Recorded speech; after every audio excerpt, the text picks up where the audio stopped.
আসসালামু আলাইকুম। আপনাদের কাছে একটু বিচার দেওয়ার জন্য ভিডিওটা তৈরি করছি। আসিফ নজরুল বিডিআরের যেই সদস্যদের আপনার বিচার চলছিল শেখ হাসিনার সময়ে, প্রায় 7 মাস হতে যাচ্ছে, এখনো পর্যন্ত তারা জেলখানায়। আমরা এই বিডিআর নিয়ে অনেক কথা শুনেছি যে এটা ভারত এসে করিয়েছে, যেসব যারা খুন করেছিল তাদেরকে সরিয়ে দেওয়া হয়েছে, সাদা গাড়িতে করে কালো অ্যাম্বুলেন্সে করে, নানান কথাবার্তা শুনেছি না আমরা।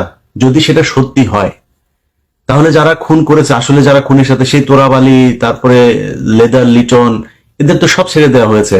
নানক নাই, আজম নাই, সেলিম নাই, তাপস নাই, কেউ নাই। তো তাদের সব ছেড়ে দেওয়া হয়েছে। রেজানুর আছে,